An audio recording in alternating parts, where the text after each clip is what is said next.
But I want you to make a note of this sentence and carry it with you wherever you go, and it goes like this. The major key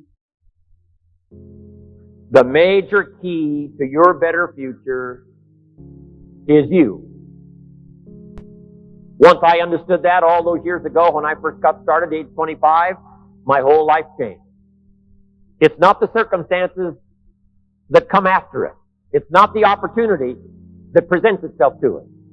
The major key to our future, each of us personally, resides within ourselves. But I promise you that that's where it should be. The miracle of your future has to start with you. First, it has to start with you deciding what do you want out of your life. Your willingness to look for opportunity. And when you find it, your willingness to do something about it.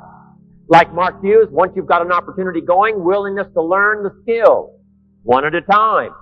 Learn the next one. Learn the next one. Learn the next one. The whole key, really, to your future is your own personal development. Because the miracle of your future does not lie outside of you. The miracle of your future lies within you. Some changes I needed to make at age 25 so that I could become a millionaire at age 31. And I had a teacher who gave me these extraordinary words, and I want you to make a note of them. And here's what he said. Mr. Rohn, if you will change, everything will change for you. If you'll change from a person who won't try to a person who will try, your life will change. If you'll change from a person who lets things slide to a person who takes care of the situation, your life will change. If you change your attitude about money, about the marketplace, about the government, about circumstances, if you'll change all of that, your life can change. If you'll change your attitude, change your thinking, change your willingness to work, change from drifting to doing the job, if you'll start making these changes, your income will change, your life will change, your future will change. I heard that simple promise when I was 25 years old, and I started making those changes.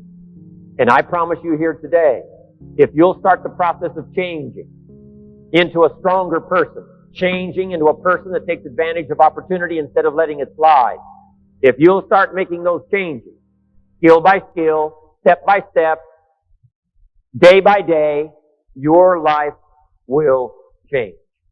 For things to change, you've got to change. I used to keep wishing that things would change back in those early days, with my fingers crossed, hoping maybe the government would change, the economy would change, my negative relatives would change. And then I found out all of those things are going to be about like they've always been, that if I wanted my life to change, I was going to have to change myself. But if you will start making those personal changes, your life can take on some incredible changes. Your income can change. Your health can change. All kinds of things can start happening to you that have never happened before if you'll begin the process of personal development. So make the note. The major key to my better future is me. The same wind blows on us all. The wind of circumstance as well as the wind of opportunity. But here's how you take advantage of it. Look inside yourself. And if you'll start making those personal changes of discipline, personal changes of time management, personal changes of willingness to learn the skills, personal changes of personality improvement, attitude, all of the rest, with this opportunity, you cannot miss having an extraordinary life and an extraordinary future. Personal development, becoming better than you are, more than you are, stronger than you are, wiser than you are, more capable than you are at this very moment. Key phrase, success is something you attract by the person you become. Success is something you attract by the person you become. Success is not something you pursue. It's not something you chase. Not something you go after. What you go after and chase usually eludes you like the butterfly you can't quite catch. So you don't have to pursue success. Here's what you have to do. Develop success. And success starts inside. Success starts inside your head.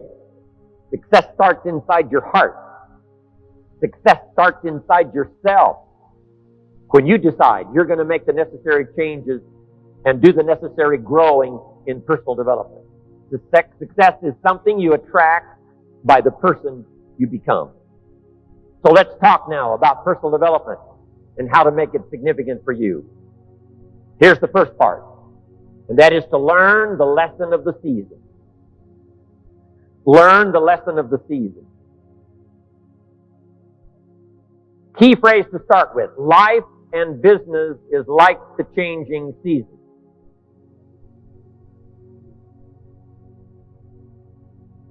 Frank Sinatra sings, life is like the season. And now here's the second phrase: you cannot change the seasons. They are set. Winter follows fall. Spring follows winter. Summer, harvest. The seasons are set. You cannot change those. But here's what you can do. You can change yourself. You cannot change the circumstances, but you can change yourself. You cannot change the wind that blows, but you can set a better sail. You cannot change what happens, but you can change what you do about it. So we cannot change what's going on out there. It's like the wind that blows.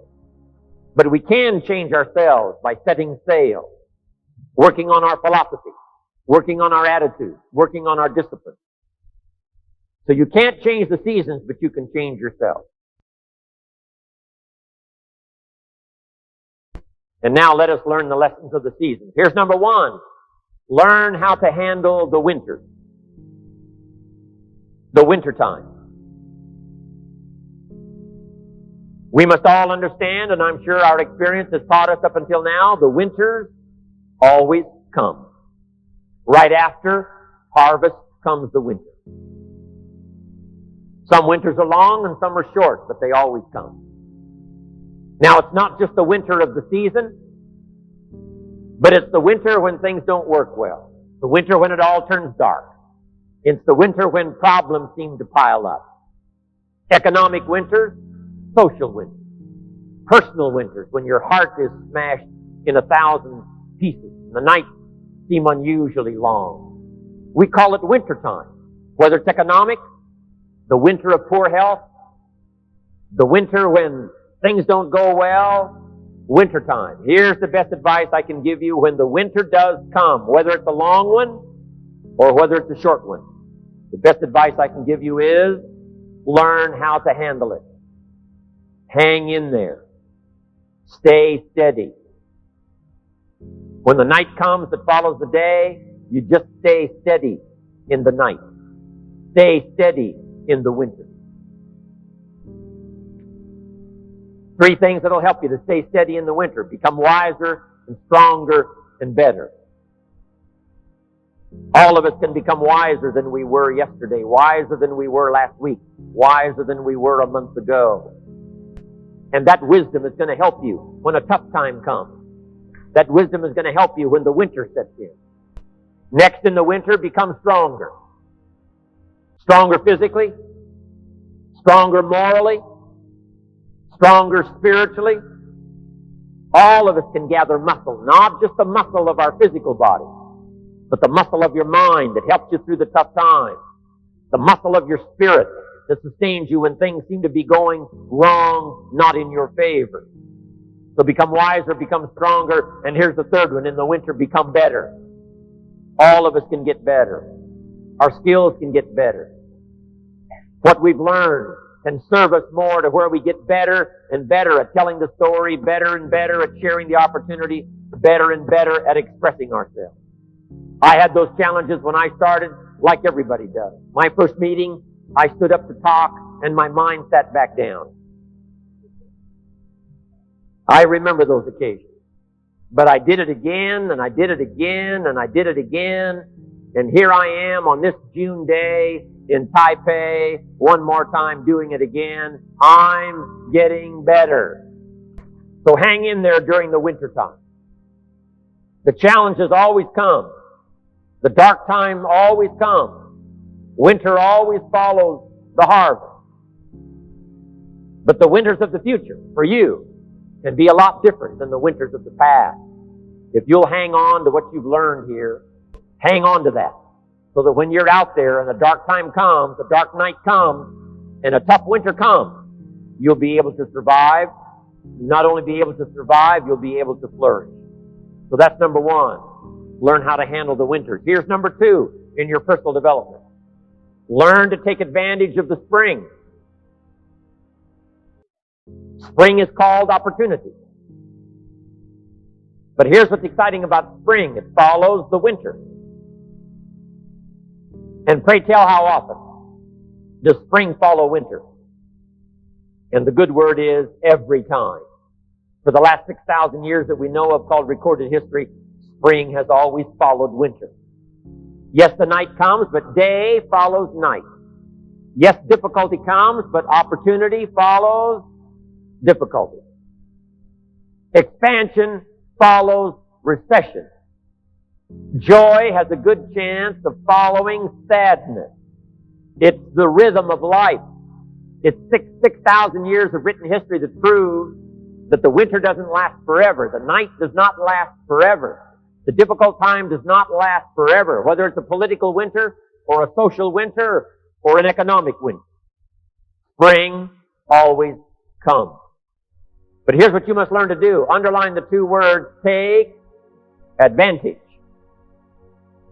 Just because spring comes is no sign you're going to look good in the harvest. You must take advantage of it. Springtime now is not very long. In space language, we call it the window of opportunity. When they get ready to shoot the rockets off into space, there's a certain period of time where it's time to go. If they don't go when it's time to go, they have to wait for another cycle of time to pass before it's time to go again. Spring doesn't last all summer. Spring doesn't last all year. It's usually a brief period of time. So make this note. Learn to recognize the spring, and then learn to recognize the urgency of taking advantage of the spring. Also, you must get busy on all of your springs. There's just a handful of springs that's been given to each of us. I just lost my father a few weeks ago. He lived to be age 93. But it seemed as though his life still was short, even with 93 years. I wanted a few more years. But I guess if you had 200 years to live, you would want a couple of more. We always wish for those extra years, but 93 years for my father seemed like a very brief time. And life is fairly brief, short. We've just got a few springs. Sometimes people make the remark, I've got 20 more years. And here's the real truth about it. No, you've got 20 more springs. 20 more chances at a springtime. So here's what you must do. Take advantage of every one. Don't let the opportunities slip through your fingers. The opportunity to speak to someone. The opportunity to conduct a meeting. At the longest, life is brief. Take advantage of every opportunity to be with your family. Every opportunity to be with a friend. Learn to value life in all of its precious moments. We call these moments of opportunity. The moments don't last forever. My presentation is not going to last forever. This day is not going to last for the next 6 months. It's only going to last for a little while. But the little while that comes, put your heart into it. Lean into it. Like you're doing today, take notes. Lean forward. Get everything you can while the opportunity is here, because the window opens and then it closes. The meeting opens and then it's over. The day starts and then it concludes. So every time the sun comes up, take advantage of that day. Every time somebody presents themselves, take advantage of that opportunity. Every time you have a chance to do like I'm doing here today, to tell your story, do it, and tell your story well, put your heart and soul into it, because life is brief at the long run.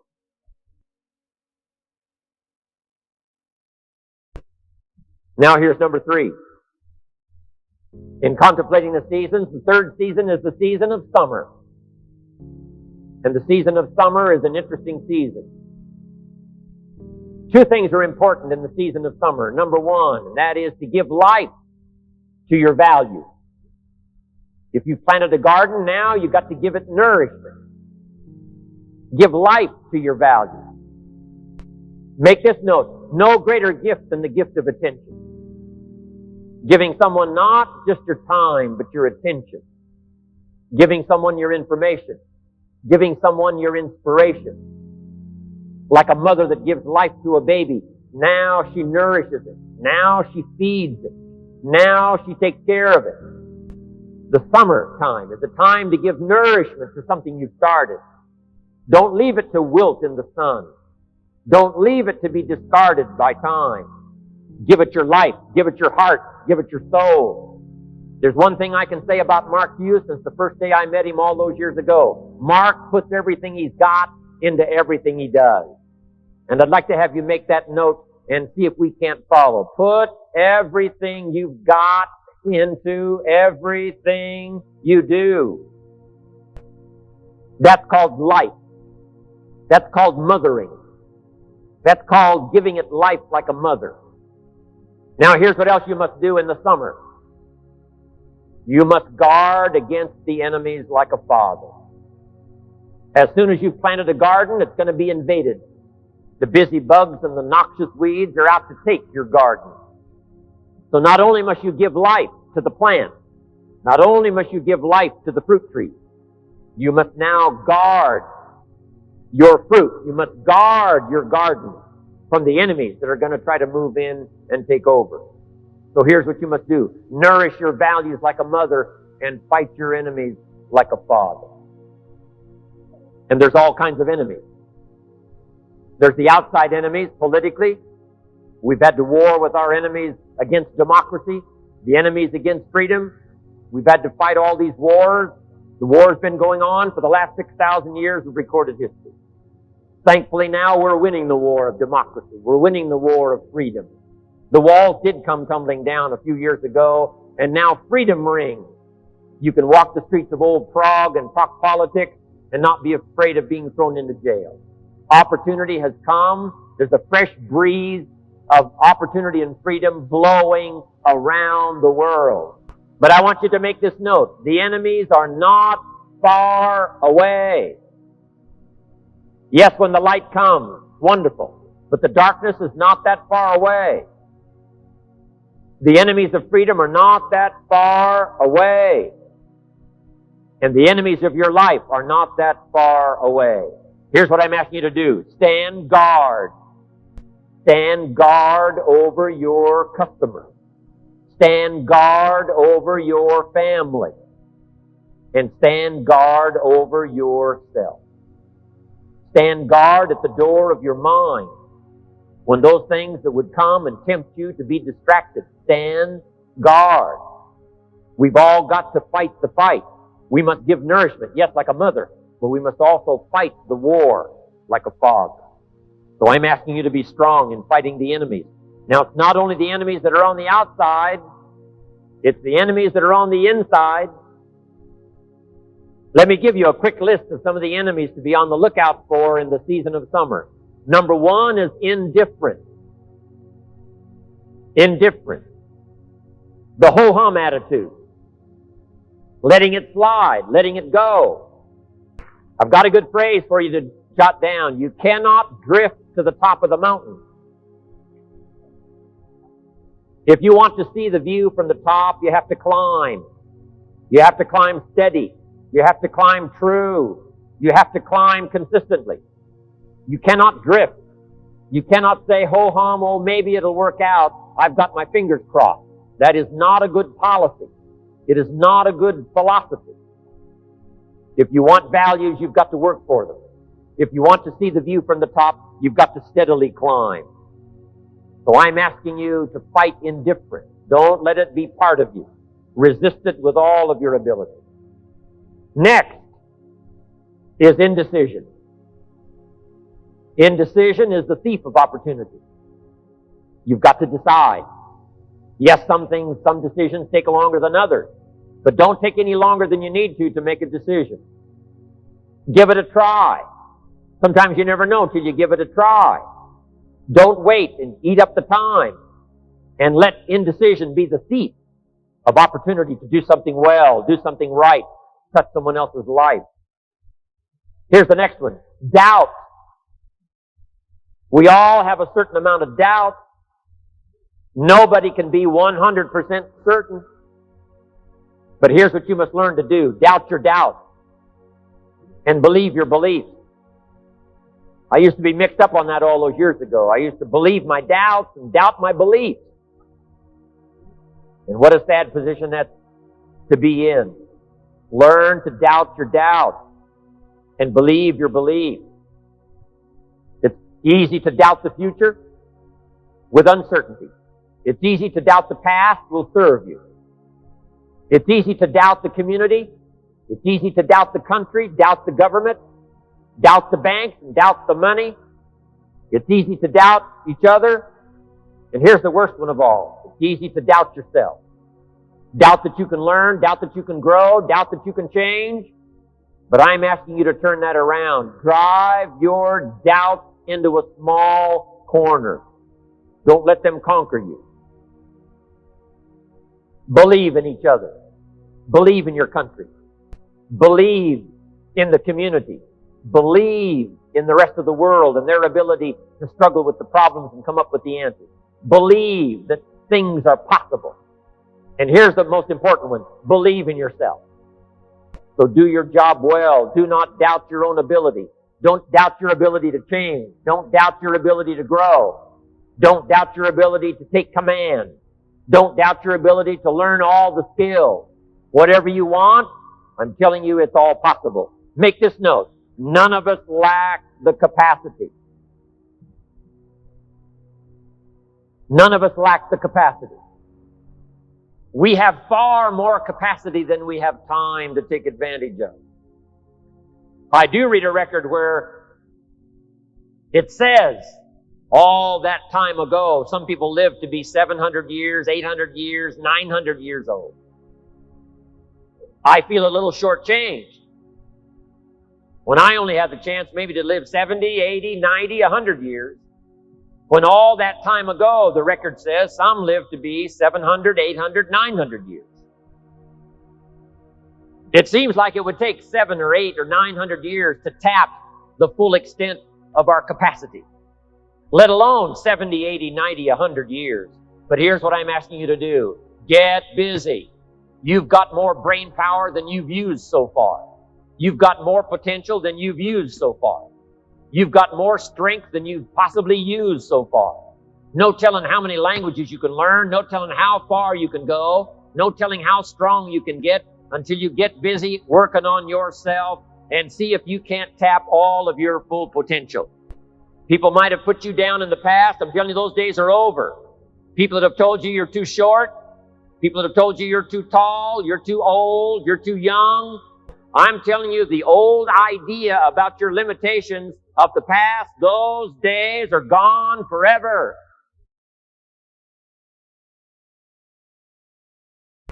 Here's the next one now. It's called worry. You've got to worry some, but here's the best advice I can give you. Let worry alarm you, but don't let it conquer you. If it's 2 o'clock in the morning, your daughter's not home yet, best you worry. In New York City, if you step off the curb, one of those yellow taxis is coming, best you worry. But here's the key. Let worry alarm you. Yes, but don't let it conquer you. I'm asking you to drive your worries into a small corner. I'm asking you to drive your indifference into a small corner. I'm asking you to drive your doubts into a small corner so that they don't flourish in the rest of the house. Here's the next one. Over caution. Being too timid to try. Too cautious to try. But that's what life is all about. You gotta take a chance. You don't have to be foolish. But you have to plant in the spring to have a harvest in the fall. Someone may say, well, what if a storm comes?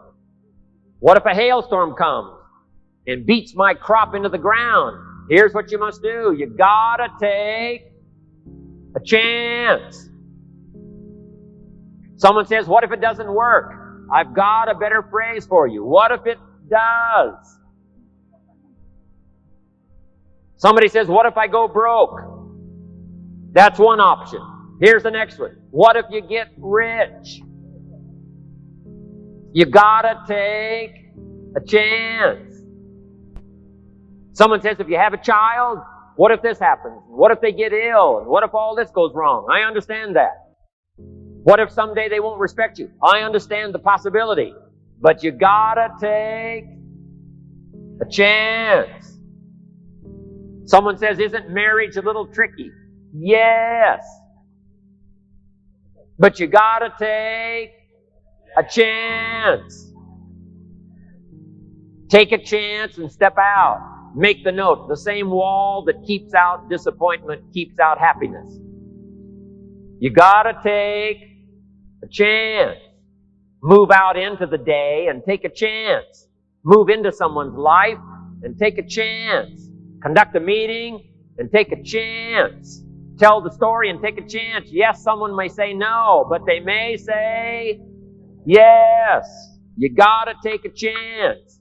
I don't know how many are going to believe what I say today, and some may not believe, but I decided to come here and take a chance. Tell my story one more time. Do a meeting one more time and see what happens. That's the season of summer. In the season of summer, nourish your values. Nourish your customers. Nourish your distributors. Nourish your organization. Now here's the last season.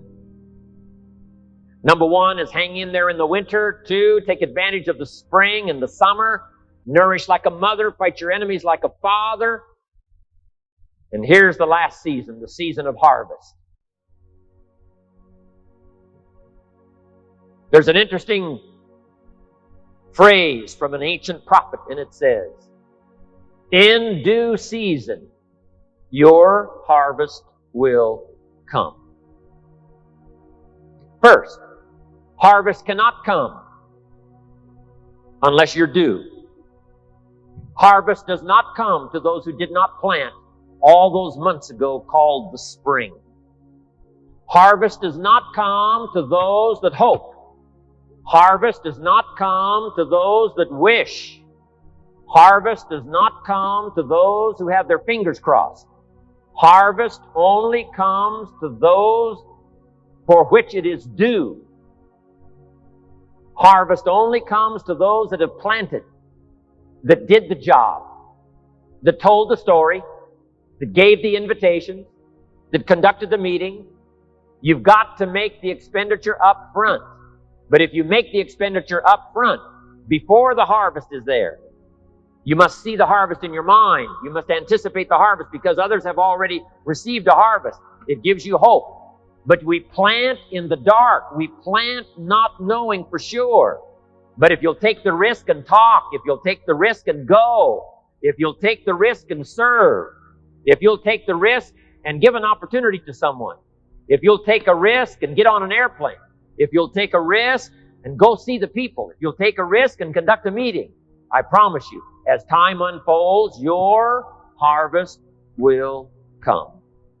If you put your heart and soul into it, your harvest will come. I want that to happen for you. The lesson of the seasons. 1 is to hang in there when the nights are long. Hang in there when the winters are tough. Hang in there if you happen to get ill for a while. Hang in there when discouraging times come. Number 2, take advantage of the spring. The people you meet. Take advantage of a chance to conduct a meeting. Take advantage of a chance to make a phone call. Take advantage of a chance to write a letter. Take advantage. And number 3, in the summer, give life like a mother.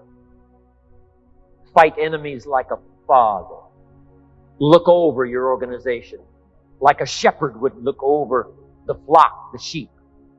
Take care of it as a leader should, but also fight the enemies or people that cannot fight for themselves. You've got to look after a little baby that first cannot look after itself. You've got to have vision for a child in looking into the future when the child has no vision of his own. And just like a mother and a father who lend their vision to their children who cannot see it at first, I'm asking you to be such a mother and such a father to your own organization to help them see things they cannot at first see. Because in due season, your harvest will come. And now in closing, I want you to jot down these 4 expressions. The first one is why. Why work this hard? Why put yourself through this much effort? Why? Why read that many books? Why work this hard? Conduct that many meetings? Why try to go for it all? Why try to be everything? Why try to do everything? Why try to do business around the world? And why work this hard? Why get up this early? Why stay up this late? Why go that far? Why make these kind of sacrifices? Why talk to that many people? Why try to see how much you can earn, how far you can go? Why try to see how much you can accomplish, how many skills you're going to be challenged by? Why do all this? Good question. But now jot down the second question. It's the best answer I know of to the first one, and that's why not? Why not see how far you can go? Why not see how much you can earn? Why not see how many people you can reach? Why not see how many projects you can support? Why not set a goal and see how many people you can help?